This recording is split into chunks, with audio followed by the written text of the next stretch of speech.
Hello, welcome to the Jay and Dre Show. I'm your host Dre. And I'm your man Jay. And we got a few hot topics again for you this week. Well, man Jay, go ahead and serve them up. Alright, man, the finals just wrapped up. The Cavs lost 4-1.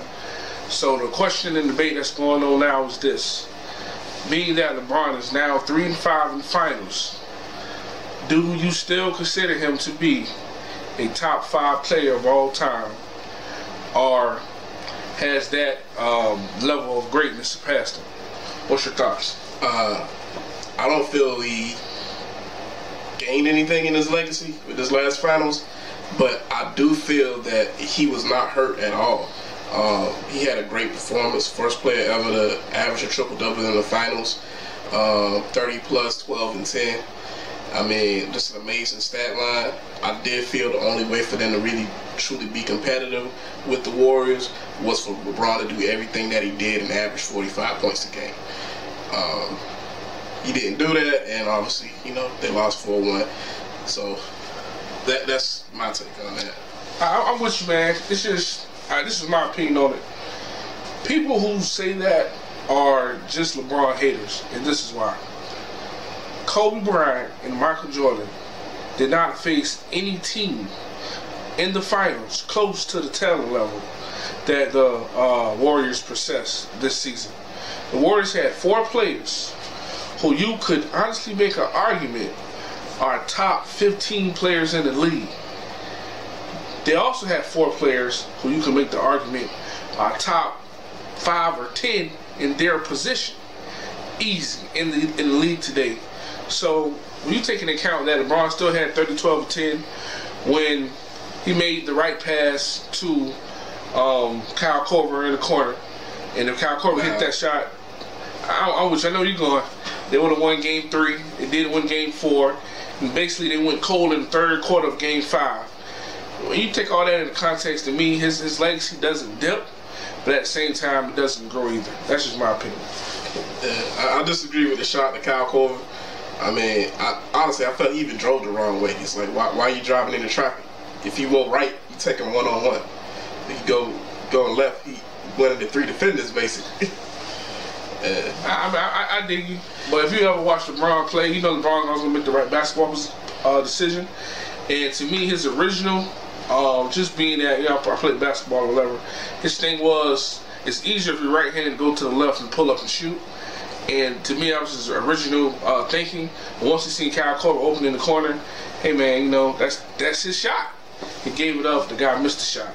So I'm not mad at him for that. But now, let me ask you this. So, since we already said that LeBron in our book is still top 5, it wasn't necessarily his fault they lost these finals. What can the Cavaliers do, or what can LeBron do to get their heads up on the Golden State Warriors? I pretty much said it. I felt he needed to be a more aggressive. He needed to be a more of a scorer. He needed to be someone with the Kobe Bryant, Michael Jordan type mentality this past finals in order for them to have really hung in there, made it a fight, made it a 7-game series. I know that's a tall order to ask, and I feel like it's. I feel like at this point, with everything that he already did anyway, it's like you're nitpicking, and it's just. He was exhausted, man. You can't. He's tired. He did look tired. He needs some help. Well, I really feel that they need another 2-way player. So what's the player? That's what I'm asking. What move can the Cavaliers make to project themselves to be better than the Warriors next year? What can they do? Or what can LeBron do? They need to get a player. Who? That's similar. I'm not really sure who. A lot of people say Paul George. And I can see that, but I can tell you what they need. They definitely need a 2-way player in the mold of a Klay Thompson who can get them like 15 to 20 points, who doesn't need the ball, who can defend both ways and defend multiple positions, most preferably like the 1 to the 3, maybe even the 4 with the modern NBA since it's small ball. This is my thoughts. The best move that the Cavs have available to them would be to get Paul George. But Paul George has already made it known that he wants to go to the Lakers. So if you do get him, you get him for a year, and it's not worth that. Number 2, the Cavs can go after Carmelo. Now, the reason why I say Carmelo is because Carmelo's not the best defender, but I feel like if you went to the Cavs, they could get into his head that, man, you need to play defense for a little bit of the game, but you're adding a closer, and you're adding a 6'8" guy with wingspan.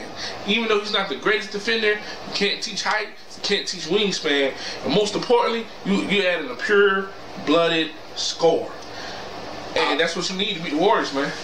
I like the Melo move in the regards that you listed.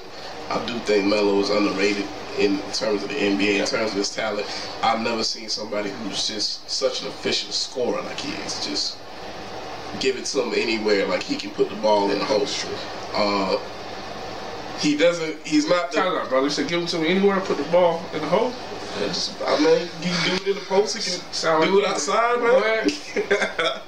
But you know, and that's definitely something that my only concern with Melo would be Melo in Denver. He did play without the ball a little bit, but when it gets down to those moments, Melo can tend to be a little bit ball dominant, and on a team where you already have Kyrie and LeBron, who's very ball dominant, how would that mesh? Not to say that they can't work it out and can't make it. They would have to, but that would be my initial concern. They would have to, because Kyrie can't go into his little. He can't go into his Kyrie mode where he sits and dribbles the ball for the whole shot clock and then makes a crazy drive and gets stuck and throw the ball and force somebody to throw up a 3. Now, to me, those 2 moves are what the Cavs can do. But if LeBron James wants to win another ring, especially next year, there's only one player he has to play with, one place he has to go to win that ring. I already know the hot take. What am I about to say? What you think I'm about to say? LeBron wants to get a ring next year? Yeah. Just take his talents to Golden State. Oh, no, I'm not going there. I'm not going there. We're not going to ran our way out of this. Listen, there's one player, man. LeBron James needs to go to the San Antonio Spurs. If you pair LeBron James with Popovich and Kawhi Leonard, right? Leonard is top, probably best defender, perimeter defender in the league. Yeah, he's became an elite scorer. He's not ball hoggish. He's not ball dominant. Anything you need him to do. And he has that mental state that, in some aspects, I do agree LeBron is lacking. That killer mindset. You pair him with Popovich and Leonard, and the Spurs organization, get 1 more 2 shooters, put them around him, keep Aldridge doing what he do, get him, Aldridge get about 10 to 15, 15 to 17, 12 to 17. I'm telling you, the Spurs would beat Golden State. And that's where LeBron James needs to go, in my opinion. That definitely would be a power move. And it would be very interesting to see him paired up with that system. Also, I think one of the biggest things with that would be LeBron always had some difficulties with coaching. And I think Popovich and the way he runs his ship and the respect he commands, I think LeBron would have no trouble being coached by Popovich as well. That's true. Okay, so we already discussed. We both agree that LeBron is still top 5. Yeah. We named some moves that he could possibly do to win a ring. Golden State. Now, Golden State. Now, let's end it with this.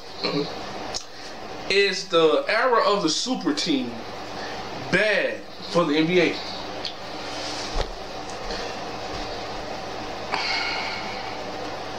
The super team era is not necessarily bad, but it potentially could be in this respect. I feel that the NBA in recent years has lost a lot of its parity, where you go into the season and there's 2 or 3 teams in the West that can make it out, maybe two or three in the East that could be coming out as well, and it's kind of devolved into, in the West, you have Golden State by far. The Spurs are seen as the long shot contender, and really the only one that has a chance of overthrowing them and coming out of the West if they stay healthy. And then in the East is what team's LeBron on. And I feel that not in and of itself has it killed the NBA or been bad for the NBA, but I do feel that the talent right now in the NBA, that as far as the parity, it's not there. And it's kind of weird because we have a lot of big name stars in the league right now. You have guys like a John Wall. Even though New York hates him right now, you still have Carmelo. Of course, you have LeBron. You have the Warriors. Paul George. There's several guys like the Mark Rose. A man from the Blazers. Dame Lillard, yes. James Harden. And, you know, I could probably rattle off another 4 or 5. They have stars. And it's kind of, it's weird. I've, at least as long as I've been alive, I've never quite seen the NBA quite like this, where there's stars around the league, but nobody can really challenge these two teams effectively. Because, man, that's what I said earlier. You talking about 4 guys who are individually top 15 players in the league. That means you possess almost a third of the top 15 players in the league on one team. I even heard a commentator say that the Golden State Warriors would beat the Eastern Conference All-Star roster in a 7-game series. I mean, they're that deep. But I believe it, man. I mean, think about it. Position for position, who's the best point guard in the East? John Wall? We're going to go with John Wall, right? Okay, John Wall better than Steph Curry? Who's the best power forward in the East? I don't even know a name I can throw out there. I mean, probably Porzingis. Is you going to take Porzingis over Draymond Green? Now that'd be an interesting matchup. Nah, I can't do it, man. Because the thing with Draymond Green, is Draymond is like a Swiss Army knife. He's one of those players you can put in any type of situation, and he's going to give you some productivity.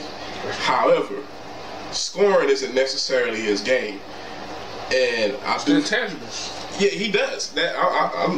He's one of the best in the league at that. Like, honestly, Draymond's one of those guys I feel like really could play in like an 80s, 90s era where you just beat the hell out of people and there's no such thing as a flavor. Like, he has that type of a dog in him.